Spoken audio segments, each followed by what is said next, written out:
vídeo, mas tudo bem, não tem problema. Tá.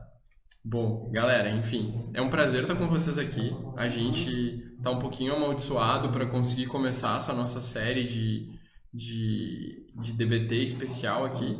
Vai ser muito bacana. A ideia é que nas próximas semanas aí, a gente estima que 8 a 10 semanas, a gente consiga fazer um curso conciso, super bacana para vocês, com um jeito eureka de explicar, com a nossa didática, com questões essas, todo o material, para vocês começarem a aplicar DBT na prática clínica de vocês. E para quem chegou aqui de paraquedas e nem conhece DBT, nunca ouviu falar, vale dizer que DBT é a sigla em inglês, a gente ficou com essa mania, em português é TCD, de Terapia Comportamental Dialética.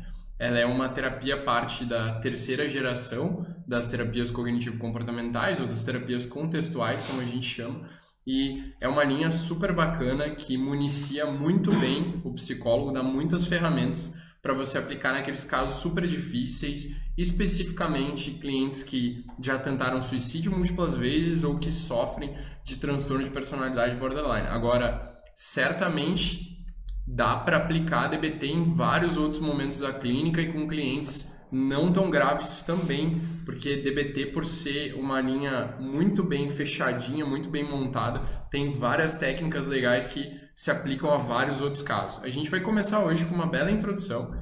Como vocês sabem, é bem para iniciantes mesmo, mas claro, a gente está aqui para responder perguntas complicadas que apareçam, não tem problema, se a gente não souber, a gente vai pesquisar e semana que vem vai estar resolvido e vamos ver se a gente aprende junto, né? Se a gente aqui nessa troca consegue fazer com que as terapias contextuais cheguem a mais pessoas com qualidade mesmo. Então fiquem à vontade para perguntar, para criticar, para dar ideia, para tudo isso.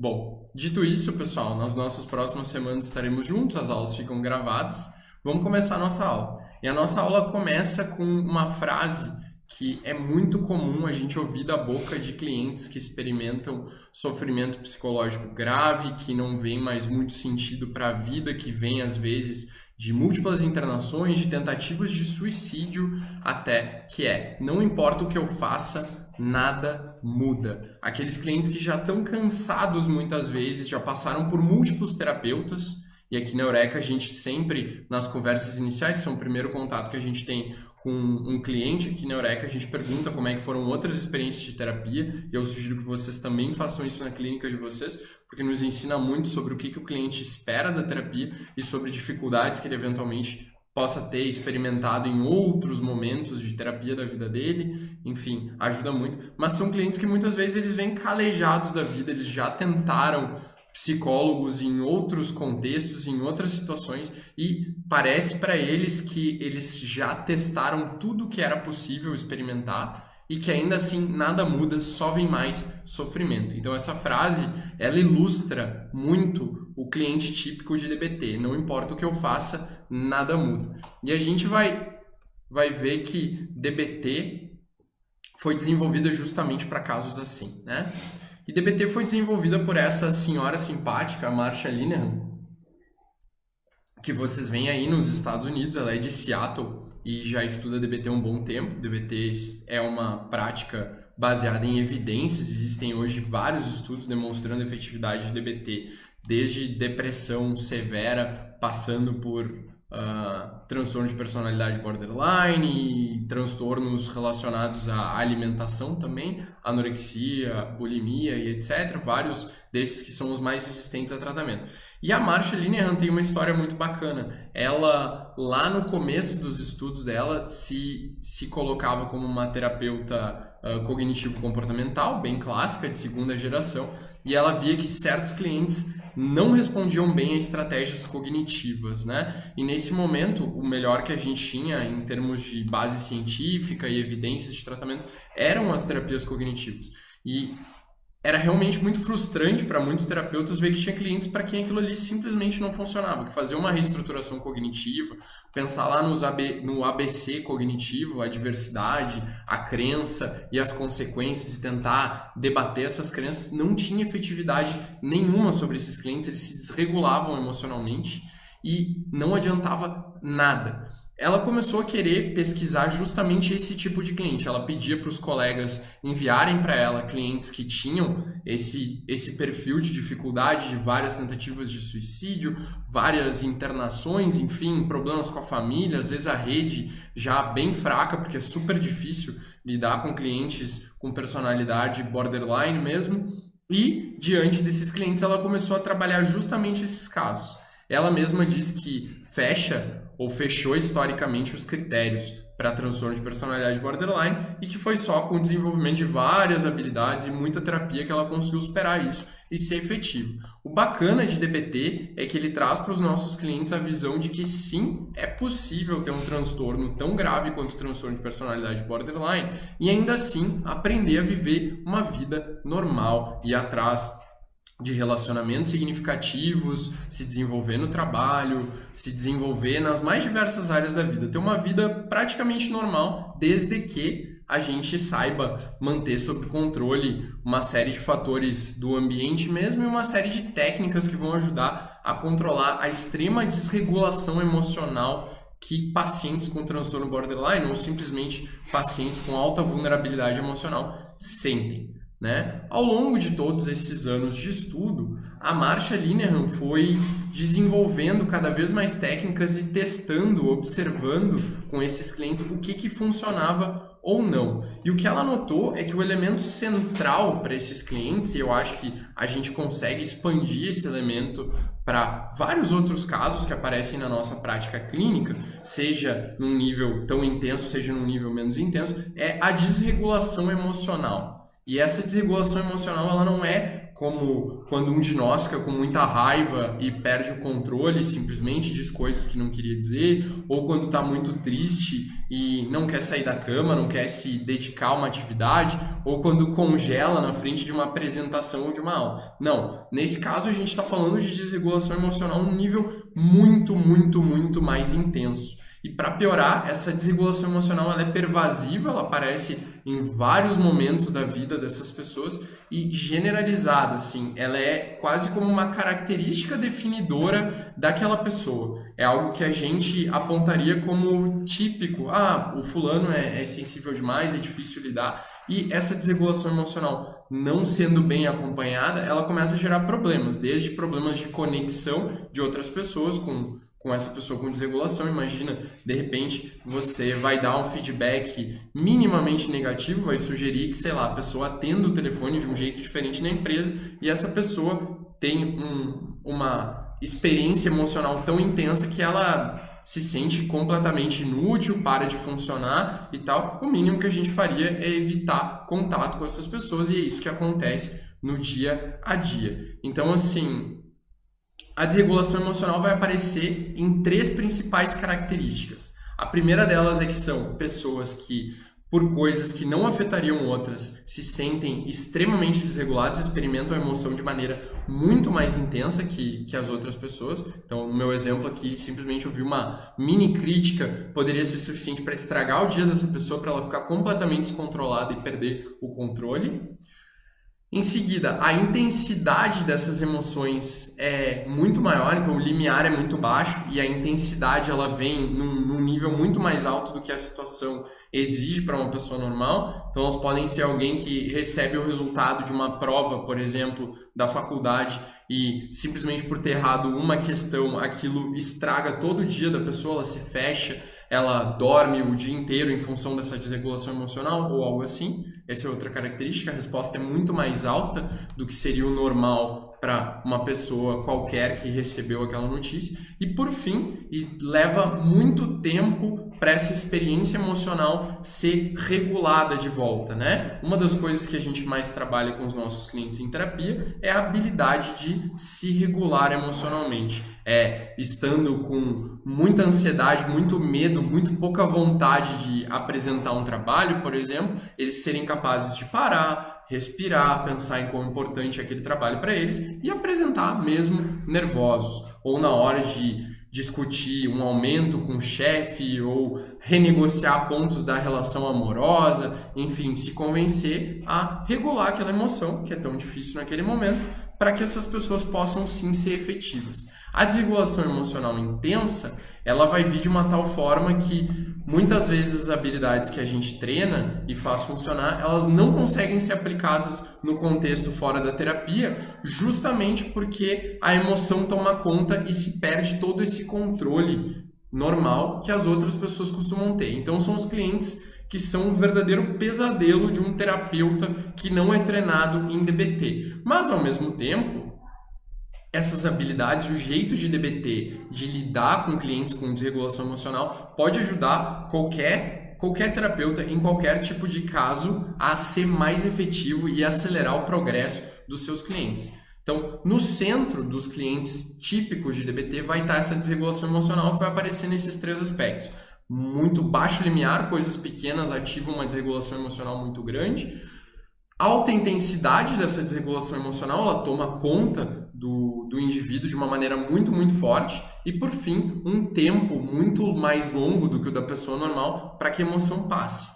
E aí vale voltar um pouco no entendimento do que é uma emoção, né? Uma emoção, isso é um grande debate na psicologia, mas para a gente aqui que está preocupado só com a efetividade, uma emoção é uma espécie de resposta automática do organismo a uma determinada situação que vai colocar o sujeito que está experimentando a emoção num estado mais fácil de lidar com aquela situação imediata. Então vamos lá, você está tentando resolver um problema de matemática muito difícil, tá? De repente vem a emoção da frustração. Frustração é um misto de tristeza e irritação, raiva. E o que a emoção da frustração diz para você? Para, o jeito que você está tentando não está funcionando. A tendência de alguém que se frustrou é parar, é respirar um pouco, é pedir ajuda de um terceiro, é descobrir como fazer aquilo. Nesse caso, a emoção da frustração é super válida. Você foi injustiçado no trabalho, por exemplo, vai vir raiva. A raiva vai ajudar você a ir atrás e comunicar que aquela situação desconfortável não pode seguir daquele jeito. A raiva, nesse caso, é efetiva, especialmente se você não perdeu o controle.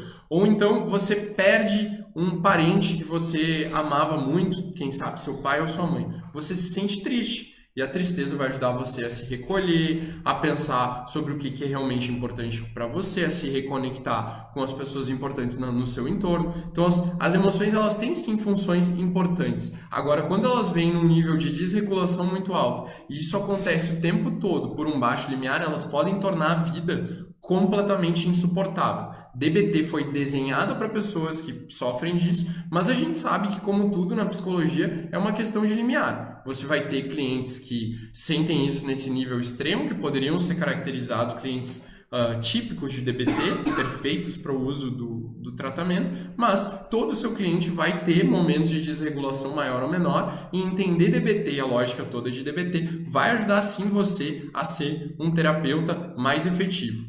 Galera, tá dando para ouvir até agora, o conteúdo é bem denso mesmo, a gente tentou explicar de uma maneira legal, com metáforas aqui, e vai tentar manter esse tom, mas se vocês não estiverem entendendo, se vocês tiverem dúvida, não hesitem em perguntar. A aula fica bem mais gostosa quando a gente está interagindo, certo? Então, a imagem que vocês veem aqui no fundo, ela é para mim a imagem mais perfeita para a gente pensar no que é um cliente com desregulação emocional muito ativa, com essa vulnerabilidade. Imaginem que é como se o cliente de vocês tivesse passado por queimaduras de 3º grau, queimaduras muito, muito intensas, e agora ele tem que andar pelo mundo aí fora com as ataduras, né? E qualquer coisinha que toca em você, que não passou por queimaduras, é só um toque na pele, às vezes até um carinho é gostoso na pele. Se você passou por queimaduras de 3º grau, qualquer coisa mesmo que encoste em você vai despertar uma sensação de dor extrema e terrível. É isso que clientes com alta desregulação emocional, com alta vulnerabilidade emocional, experimentam no dia a dia.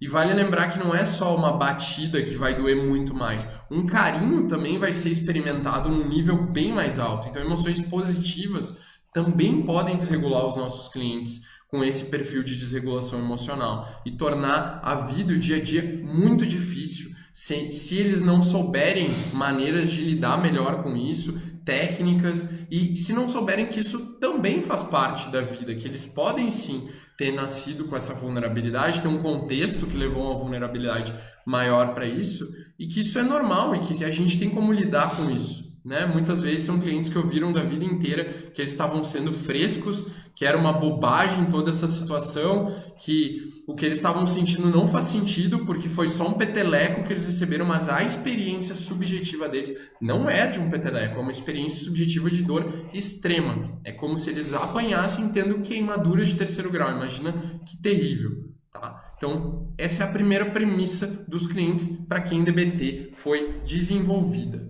Certo, galera? E para a gente entender a desregulação emocional, a gente tem que ir para a teoria base que está por trás da DBT. E que aqui eu vou resumir muito rápido, porque de fato a nossa ideia nesse mini curso, nessa série especial de DBT, é que vocês consigam aplicar rapidamente. A gente está produzindo mais material. Vai sair livro dessa série, vai ser muito bacana. A gente realmente quer poder difundir DBT para iniciantes e ir aumentando cada vez mais a densidade do conteúdo, mas né, passinhos de bebê, micropassos, um dia de cada vez. Mas para entender tudo isso, rapidamente a gente tem que passar pela teoria biosocial, que é a teoria que foi desenvolvida pela Marcia, para entender situações desse tipo. E essa teoria, ela vai entender que pessoas com alta desregulação emocional ou até pessoas que sofrem de transtorno de personalidade borderline, elas juntaram 2 fatores. Um fator deles é uma vulnerabilidade biológica aqui, que a gente está simbolizando ali com os genes, mas é bem mais que isso. A gente sabe que tem a ver com genética, tem a ver com o ambiente intrauterino neonatal, né, pré-nascimento, que tipo de estresse e hormônio foi afetado durante a gravidez, vai ter a ver com mais fatores do que só a própria genética. E passa por epigenética, passa por ambiente neonatal, tudo isso.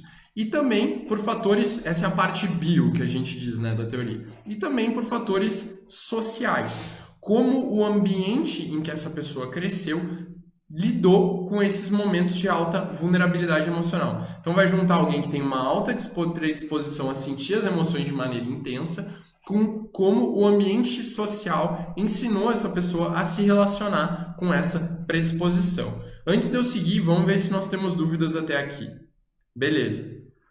A Maria Paula comenta que tá ótimo. Obrigado, Maria Paula. Um prazer estar aqui com vocês, tá?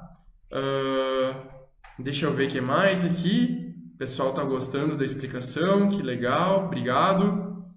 A Laís diz que tá amando e que quer uma pós. Olha só, que legal. Acho que a gente vai começar com uma formação, né? E aqui é o que a gente já tá fazendo, Laís. Mas pro futuro, sim, a gente quer certamente ter uma pós. A gente chegou a botar no ar agora, o projeto está parado, mas uma especialização com La Salle e a gente vai chegar lá. A gente resolveu só voltar um pouquinho atrás e reconstruir isso junto, mas vamos chegar lá sim, tá? Maravilha! A teoria biosocial vai ter, então, esses 2 fatores que ajudam a explicar isso. O primeiro deles vai ser essa vulnerabilidade física. São pessoas que têm naturalmente mais sensibilidade, assim como a sensibilidade à dor é diferente de pessoa para pessoa. Isso é parte da nossa variabilidade genética. A sensibilidade para as emoções também vai ser diferente de pessoa para pessoa. A gente hoje na psicologia sabe que até mesmo o nível básico que a gente tem de capacidade de sentir felicidade ou da felicidade média, do bem-estar médio, para ser bem preciso, ele é diferente sim de pessoa para pessoa. A mesma coisa vai valer para essa sensibilidade emocional. E se por um lado é muito doloroso, por outro também são pessoas que, se souberem lidar melhor com a sua habilidade de vulnerabilidade emocional, vão poder também experimentar emoções positivas num nível mais alto. É o outro lado da moeda. Claro que no final é tão difícil lidar se você não passou por um bom treinamento e não teve um ambiente social bacana, é muito difícil lidar com o negativo e até o positivo acaba sendo um problema. Mas se você teve esse treinamento, se você teve um ambiente social que não foi invalidante, a gente já vai falar sobre isso, você pode sim desenvolver uma capacidade bem mais fina de sentir emoções positivas. A gente também faz isso com os nossos clientes em trabalho de qualidade de vida, quando a gente ensina eles, por exemplo, a usar o mindfulness para potencializar emoções positivas, para prestar super atenção no momento em que ele está dando a primeira garfada de uma refeição com fome, enfim, essas são pessoas que têm uma predisposição a sentir emoções positivas também de uma maneira mais bacana. Mas enfim, vamos lá. Para desenvolver essa questão da desregulação emocional no nível muito alto, a gente vai ter que juntar essa vulnerabilidade biológica com um ambiente social invalidante. O que é um ambiente social invalidante? Bom, um ambiente social invalidante vai ser um ambiente social em que essas experiências emocionais de ficar muito triste porque perdeu num jogo, criança, tá? Não são vistas como algo natural de criança, elas são tratadas como algo que não é válido, daí que entra o invalidante, como se aquela resposta tivesse errado. São clientes e pessoas que muitas vezes sentem que tem algo fundamentalmente errado com elas, justamente por terem passado por experiências assim. Então, digamos que é uma criança que perde no tabuleiro, tá chorando, e o pai chega e diz assim, não, chorar é coisa de abobado, tu não devia estar chorando, que bobagem, olha isso que tu tá sentindo. São contextos em que as sensações e as respostas, né, que normalmente seriam naturais, emocionais, e que, como a gente viu nos exemplos anteriores, vão nos ajudar a navegar pelos contextos da vida, são tratadas como se elas fossem uma aberração, como se tivesse algo errado com a pessoa. E é isso que muitas vezes os nossos clientes que têm desregulação emocional ou que passaram por um ambiente social muito invalidante nos trazem, né? Ah, eu sempre senti que tinha algo de errado comigo, porque para os meus irmãos era muito fácil, para mim era muito difícil e a minha família não entendia. Ou pode ser também aquela criança que diante de uma cena bonita de um filme chora e escuta do pai que chorar, ou da mãe, enfim, de quem quer que seja, ou dos irmãos ou dos amigos, que chorar é uma frescura, que ele não deveria estar chorando. Essas crianças vão aprendendo a inibir as suas sensações emocionais e a tratar a sua predisposição como um problema.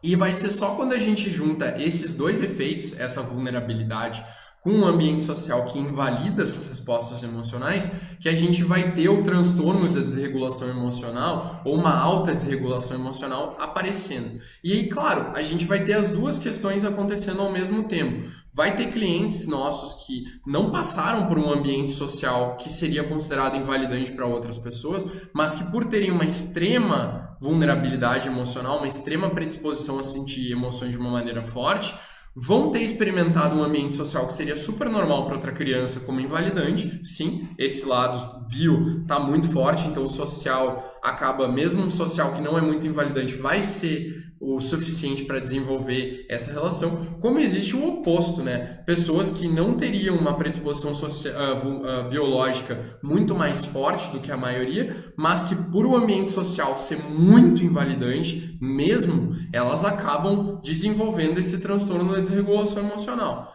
E isso pode ser um caso em que essa pessoa cresceu num ambiente de abuso físico, sexual, onde as suas necessidades nunca foram levadas em consideração, onde outras pessoas explodiam com ela a qualquer momento, o que infelizmente é muito comum com uma criança que cresce num lar que um dos pais tem o transtorno de personalidade borderline, então ele não só herda uma certa vulnerabilidade biológica, física, genética, enfim, para desenvolver o transtorno, como o pai ou a mãe com transtorno de personalidade borderline acaba gerando um ambiente social invalidante, até porque nunca se tratou e não sabe lidar com isso. Então vai ser um equilíbrio dessas duas pontas, né? Quanto mais vulnerabilidade emocional, até mesmo ambientes sociais tranquilos podem gerar uma para os outros irmãos, para os amiguinhos, que acabam não sendo suficientes para uma criança que tem alta desregulação emocional ou transtorno de déficit de atenção, precisa de estratégias bem mais fortes.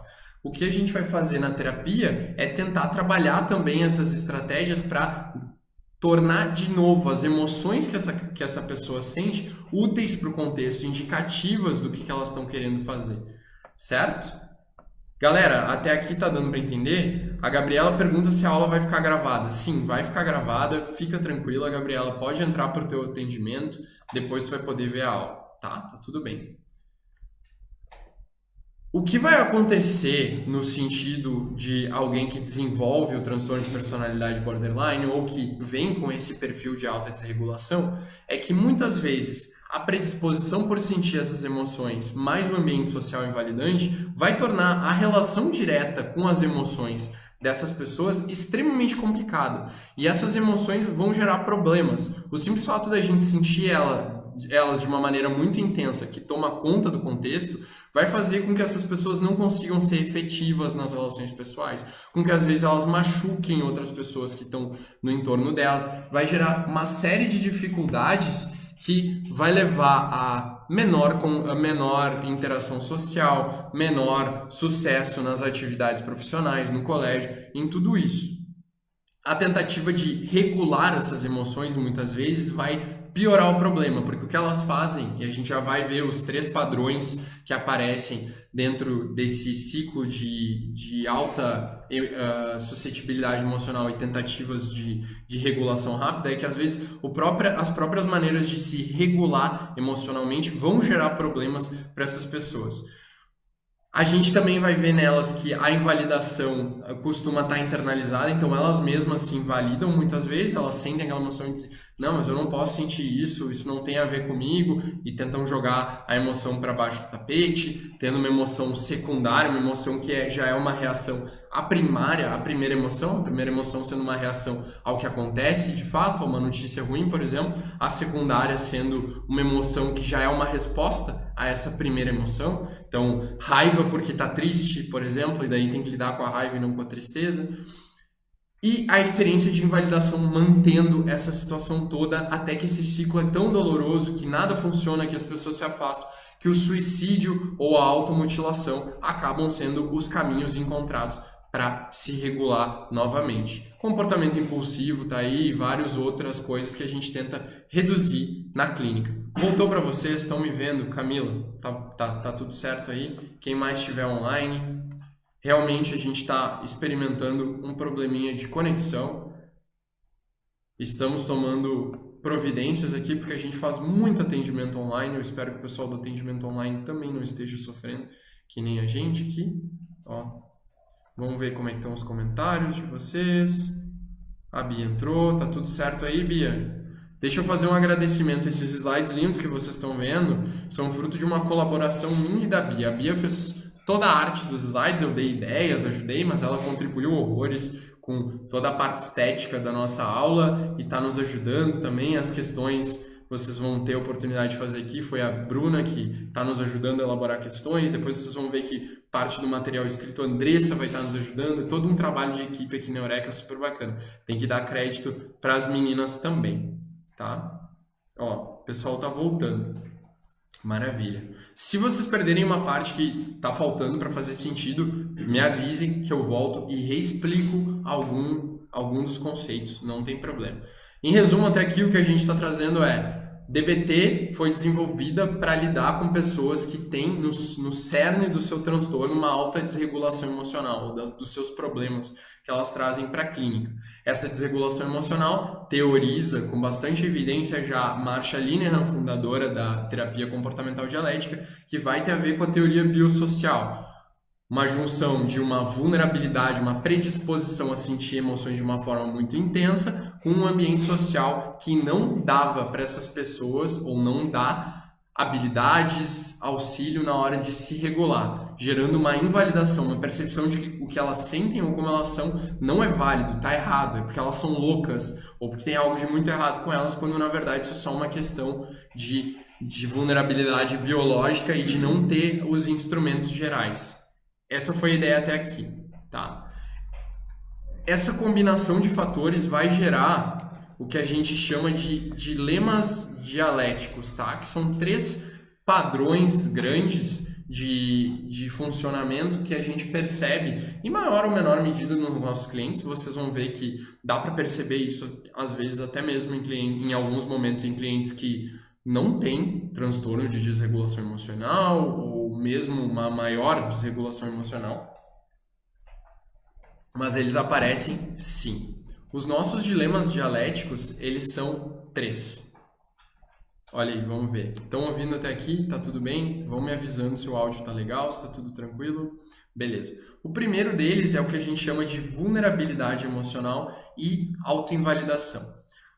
As pessoas, como a gente falou, nessa combinação, elas sentem as emoções de maneira... Eu vou ser bem resumido, na verdade, dá para ir mais fundo neles. Eles são, sim, úteis, mas especialmente para ilustrar e para a gente, como terapeuta, estar atento quando eles aparecem na nossa clínica, tá? Então, a vulnerabilidade emocional e a autoinvalidação, o que significa essa dialética? Significa que os clientes alternam entre esses 2 padrões num ciclo muito complicado, tá? Então, eles vão ter alta vulnerabilidade a emoções, coisas que não afetam outras pessoas, vão afetar de maneira muito intensa esses nossos clientes. Então, uma crítica, um momento em que um namorado tem que desmarcar ou precisa desligar o telefone antes, pode gerar uma extrema reação emocional. Essas pessoas, para lidar com essa extrema desregulação emocional, elas vão se auto-invalidar. Então elas vão dizer, tá errado o que eu tô sentindo, eu não devia estar assim, eu não sou desse jeito, e elas não vão permitir que essa emoção seja sentida e percebida na sua forma. Então, muitas vezes são pessoas que, na autoinvalidação, negam que problemas estejam aparecendo quando eles estão lá se acumulando e gerando ressentimento, até que elas não conseguem segurar tudo isso e a emoção estoura. Então, imaginem também que é o caso de alguém que, como a gente diz, está segurando algo muito intenso e dizendo que é bobagem, isso não é um problema no nosso relacionamento, isso não é um problema, até que aquilo aparece com uma reação desproporcional. A autoinvalidação vai levar a uma maior vulnerabilidade ainda, porque algo pequeno no futuro, um pequeno gatilho, pode gerar uma altíssima desregulação emocional. Esse perfil é bem difícil de lidar, na verdade, como todos os 3 que a gente vai ver aqui,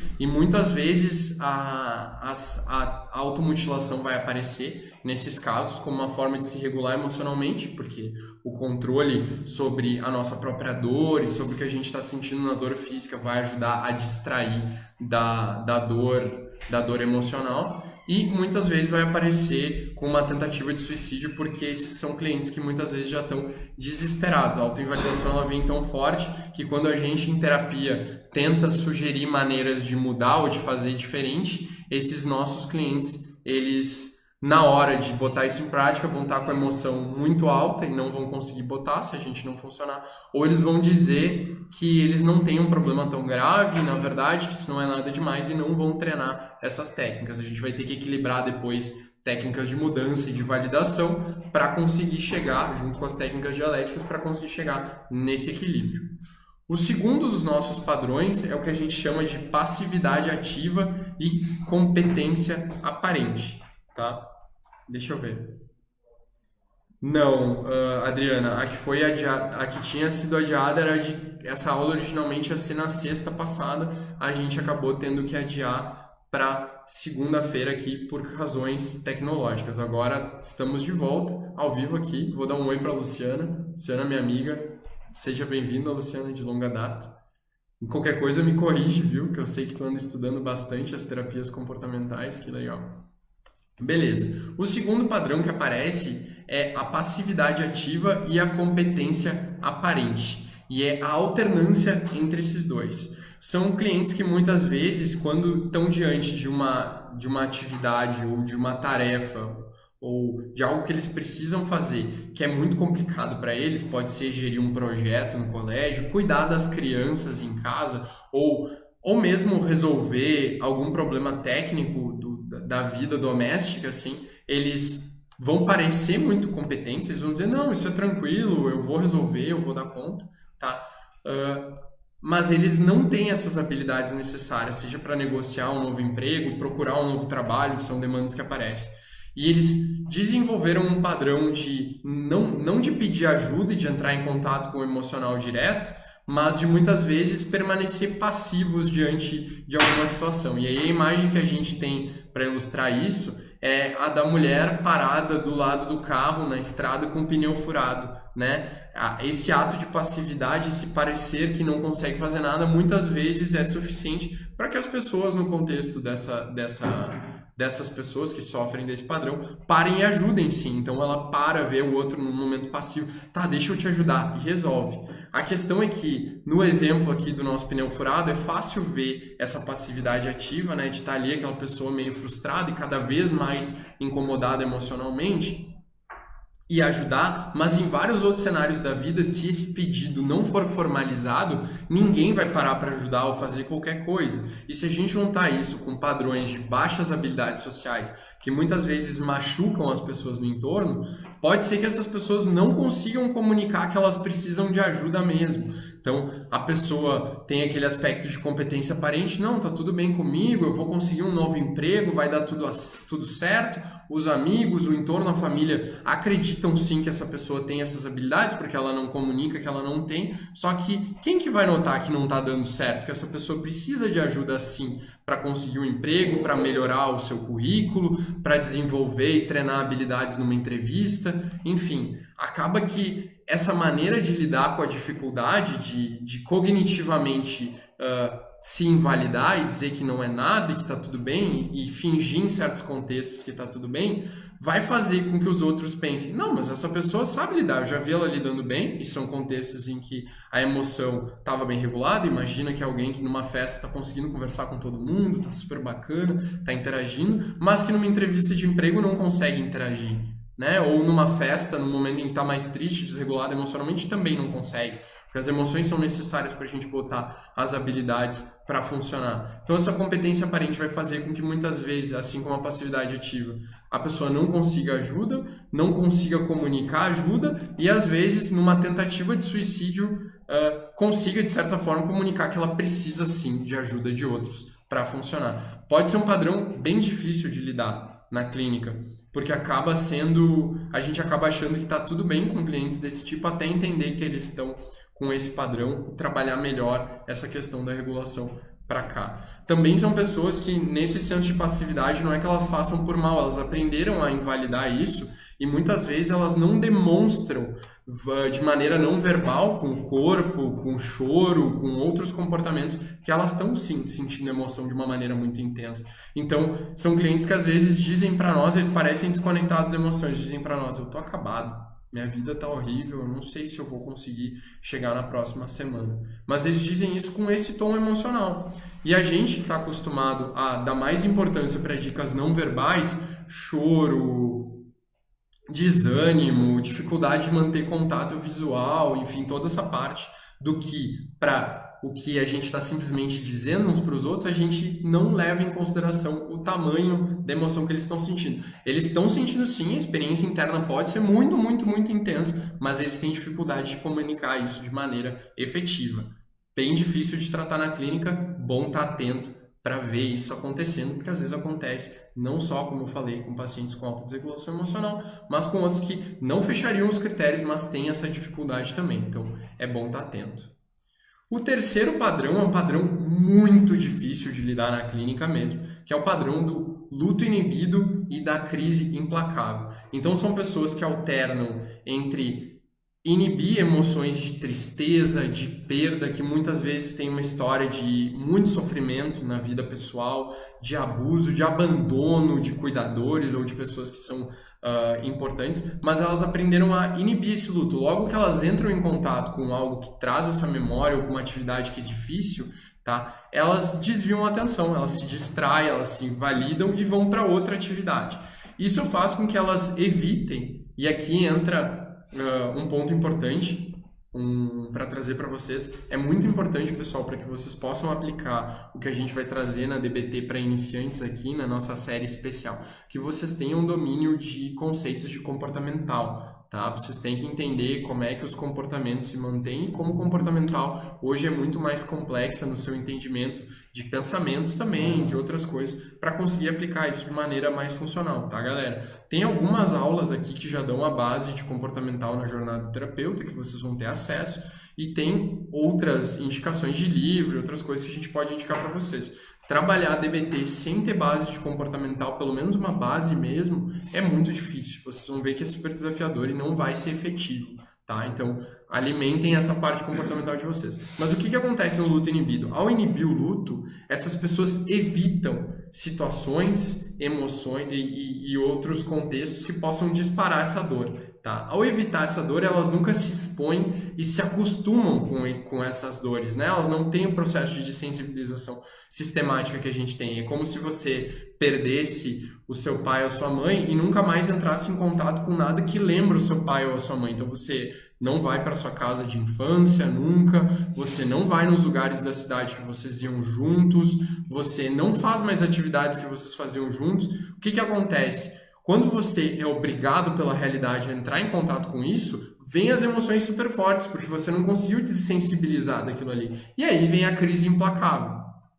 E aí a desregulação emocional é ainda maior do que ela seria se esse processo tivesse sido feito de uma maneira mais normal, mais tranquila, tá? O que a gente faz em terapia nesses casos é muitas vezes ajudar esses clientes a ter habilidades para lidar com a dor que vem disso, para lidar com a crise e progressivamente, seguindo o nosso protocolo clássico de desensibilização sistemática, lidar com isso, permitir que o contexto absorva aquilo, que eles se desensibilizem e possam sim levar vidas normais. Então o que eles fazem é inibir, fugir do luto e de qualquer coisa que traga essas emoções de perda ou de dificuldade, ao mesmo tempo tornando eles ainda mais vulneráveis para situações em que isso porventura aparece, tá? E ficam nesse ciclo de vai e volta, vai e volta, vai e volta. Tá fazendo sentido até aqui, galera? Os padrões, ficou alguma dúvida?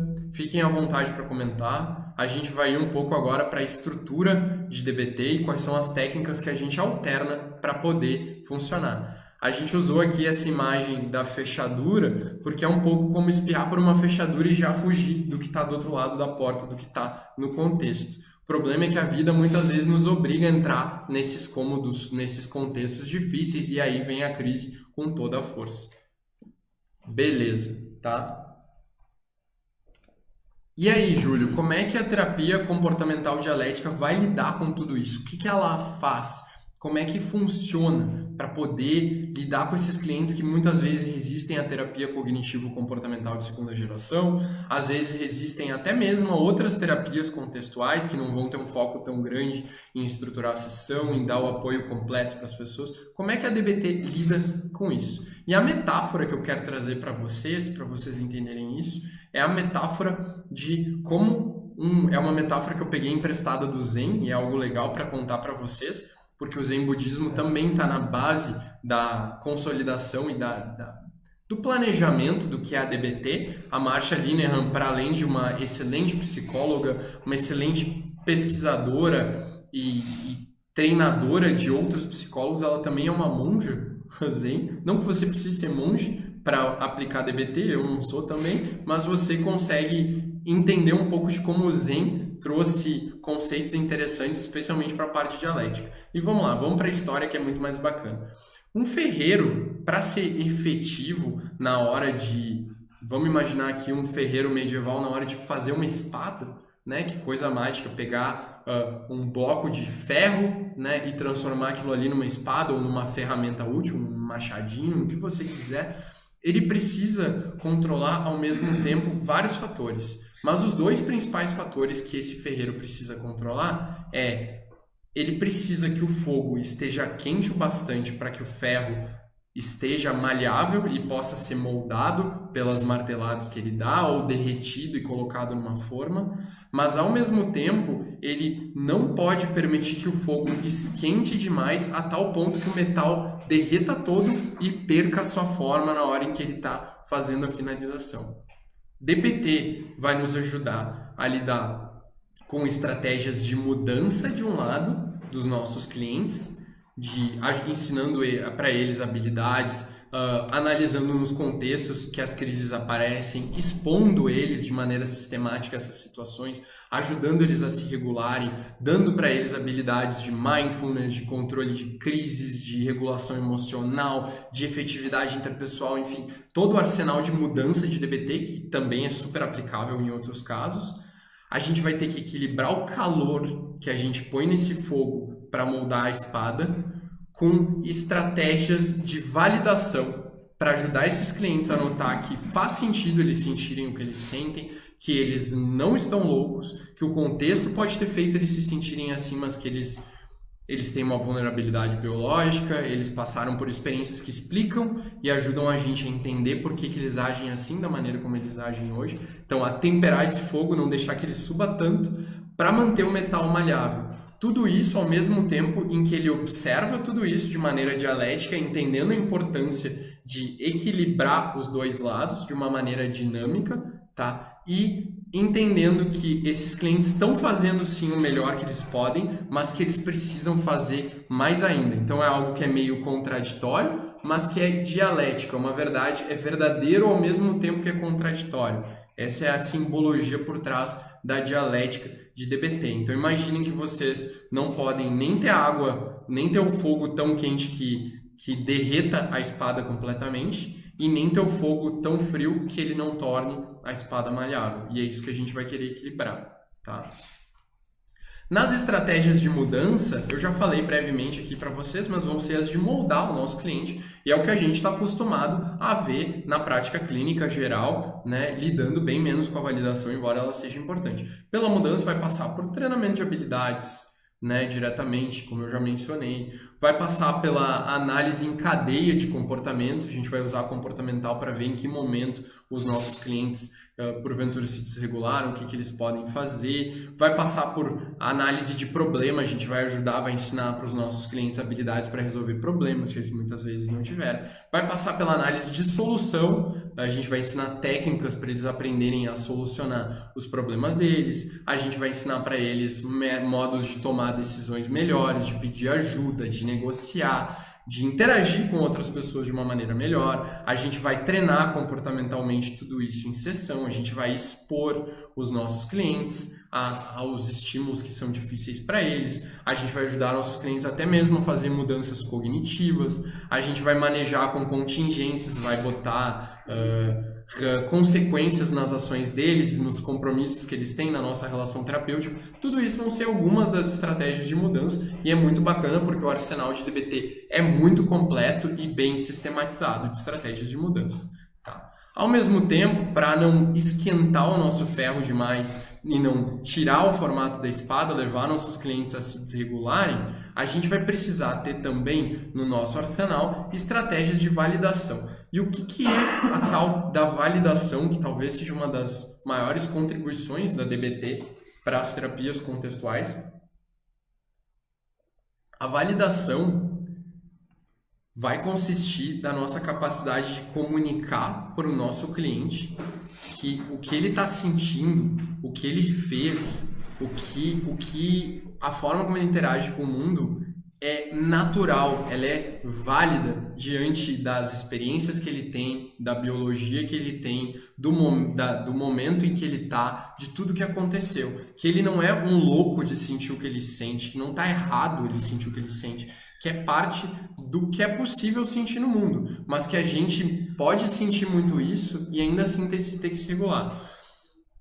A validação vai nos ajudar a fazer as pazes, de certa forma, com as dificuldades, com as emoções, com os pensamentos e com a intensidade que vem e que é tão forte na vida dos nossos clientes e tão importante na hora de manter esses padrões disfuncionais. A gente vai ajudar eles a pensar que não tem nada de errado com eles por eles sentirem essas emoções de maneira tão intensa, que no passado faz sentido eles terem agido de maneira errada, dado que era o que eles conheciam, que eles podiam fazer naquele momento, mas que ainda assim eles precisam fazer melhor. Vai ser o que vai nos ajudar a mostrar para os nossos clientes que a gente não tem controle sobre o que passa pela nossa cabeça, sobre como a gente responde emocionalmente ao mundo, mas a gente tem controle sim sobre as nossas ações. E aí, ao permitir essas pazes com a biologia deles, com a história deles, muitas vezes, com os pensamentos deles, a gente vai poder agir sim na mudança de uma maneira bem mais efetiva. A gente vai ver, quando for falar de validação especificamente, que existem vários níveis de validação. O mais simples deles é um que a gente faz sempre como terapeuta, que é simplesmente os bons terapeutas, né? E a gente se esforça para fazer isso, que é manter uma escuta aberta para o nosso cliente e empática, tentando entender, compreender e abraçar com o olhar e com a nossa forma de ser o que ele está trazendo. Depois a gente vai passar por outros níveis, são 6 níveis de validação. A gente vai passar por comunicar, parafrasear para o nosso cliente o que ele está sentindo, para ele notar que a gente de fato entendeu o que está acontecendo. A gente vai ajudar o nosso cliente a perceber como aquilo ali que ele está trazendo faz sentido para o contexto que ele está. A gente vai ajudar o nosso cliente para o momento que ele estava, né? E como aquilo fez sentido, embora possa não ter sido a melhor maneira de agir, pode ser o jeito que ele aprendeu a agir. A gente vai mostrar para ele como aquilo faz sentido diante da história dele e dos momentos em que ele passou, toda a experiência dele, as dificuldades que ele teve. E por fim, a gente vai ser a gente mesmo na hora de refletir isso. Então são vários níveis de validação. A gente vai falar mais sobre isso em uma aula específica no futuro, tá? Mas são algumas das técnicas que vão nos ajudar a temperar esse fogo, a baixar essa sensação tão forte quando a gente vai só pedindo por mudança. Porque imaginem, são clientes super sensíveis emocionalmente, e isso pode acontecer também com clientes normais de vocês, mais convencionais, que se você ficar só batendo na mudança, realmente, qualquer momento em que você propõe mudança para alguém, aquilo pode ser experimentado como invalidante, como o jeito que eu faço não é legal, quem eu sou não é legal. Então a gente vai estar sempre temperando esses dois. E por fim, a gente vai falar de estratégias dialéticas. O que são as estratégias dialéticas? Primeiro de tudo vai ser a capacidade de alternar entre essas duas, né? Alternar entre as estratégias de mudança e a aceitação, né? A validação do que aconteceu diretamente com os nossos clientes, que vai ajudar também na regulação emocional. Então, alternar sobre as duas e poder alternar é uma das coisas bacanas. Depois a gente vai ter premissas dialéticas que estão por trás do tratamento. A principal delas é: os nossos clientes estão fazendo o melhor que eles podem. Isso é dado em DBT e a gente acredita nisso. Tem outras, a gente vai falar mais sobre elas na semana que vem, mas para essa semana é entender que ele está dando o melhor que ele pode, mas ele precisa dar mais ainda. Tá, e como é que a gente consolida isso no mesmo momento? Comunicar. Depois vai ter algumas técnicas específicas, como ser o advogado do diabo na hora de ajudar os nossos clientes a se comprometer com uma tarefa de casa, a invocar a mente sábia, que é uma habilidade que a gente vai desenvolver com Mindfulness, que nos permite, ao mesmo tempo, sentir as emoções e ser racional, né, contrabalançando as duas coisas. Vai ter várias estratégias desse tipo para a gente manter esse equilíbrio entre mudança, aceitação / validação para ser efetivo com esses clientes que são sim um desafio. E o legal de DBT e dessas estratégias todas é que, para além de atender só clientes desse tipo, elas vão nos ajudar a ser mais efetivo em todos os contextos terapêuticos. Porque, como a gente sempre diz, em questões de transtorno e de dificuldades emocionais, são raras as dificuldades emocionais ou de psicológicas, vamos colocar assim, para ser bem abrangentes, que só aparecem em pessoas que têm uma patologia. A grande maioria delas é só uma intensidade maior de um comportamento que a gente espera, sim, ver em pessoas normais. Elas vão ser um momento que não é o certo para aquilo ali acontecer, um alto limiar, mas não é uma pessoa que faz algo que não deveria fazer, que não é do humano. É alguém que faz aquilo num nível maior, é uma raiva que responde muito mais alto, mas viver sem raiva também é uma vida que funciona, é menos efetiva do que a vida tendo raiva. A raiva nos ensina coisas emocionais. Então, ser capaz de ter essa compreensão de DBT e praticar isso vai sim aumentar a sua efetividade também com seus clientes convencionais. O resumo da aula de hoje é que a gente vai ter que ser como o ferreiro que garante que o fogo está autossuficiente para poder moldar a espada. Então a gente não vai ser só aquele terapeuta que só diz: eu te entendo, faz sentido, tudo bem, não faz mal ser assim, porque os nossos clientes querem mudar e querem levar vidas melhores, mas que ao mesmo tempo não deixa o fogo esquentar demais a ponto de derreter a espada. Então ele não bate só em mudança e se frustra quando o cliente não se frustra, e que consegue ter a capacidade de equilibrar a necessidade de calor e a necessidade de manter a forma e essas habilidades ao mesmo tempo. É esse super ferreiro lá do Zen que a gente quer que todo mundo consiga se desenvolver e se tornar nas nossas aulas aqui de DBT para iniciantes. Galera, ficou alguma dúvida? Conseguiram ouvir a aula até aqui? Como é que tá? A gente está chegando no final. Legal que o Lucas está nos olhando aqui também junto. Lucas, gostaria de complementar alguma coisa? O Lucas também vai estar presente nesse nosso baita trabalho de equipe agora, quando sair o livro, está nos ajudando a resumir e tornar um material mais acessível para todo mundo. Ficou alguma dúvida? O que vocês acharam da aula até aqui?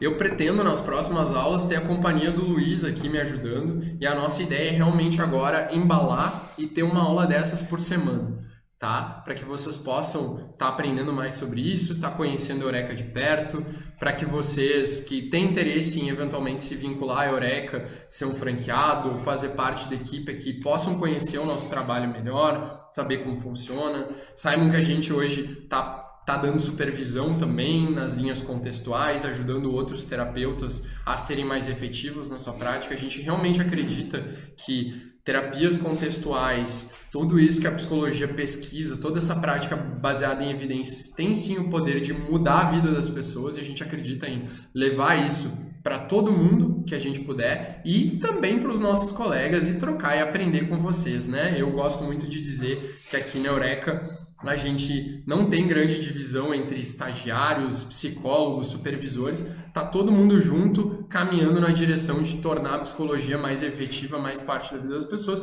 e nessa aula não é diferente. Vocês aqui podem me corrigir se eu me equivocar, eu sou humano também, eu me equivoco, podem sugerir outras leituras, outras explicações, e podem tirar dúvidas, aproveitar esse nosso contexto aqui.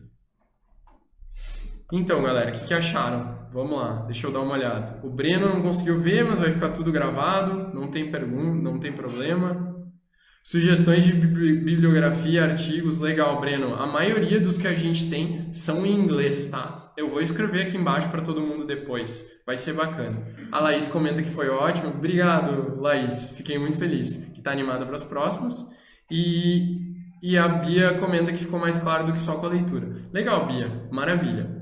Tá? Galera, com tudo isso eu me despeço. A gente vai botar sim referências de material para ler em inglês. A gente vai dar uma pesquisada em material em português para vocês poderem ir estudando também. A gente acaba usando muito o inglês aqui, porque infelizmente ainda é de onde vem a maior parte do material, o pessoal está mais na ponta, assim. Se você não sabe inglês, eu recomendo fortemente investir em inglês para pelo menos aprimorar a leitura, vale muito a pena, tá? Mas a gente vai procurar, sim, alguns artigos, tem coisa boa em português também, para trazer para vocês. Com isso eu me despeço.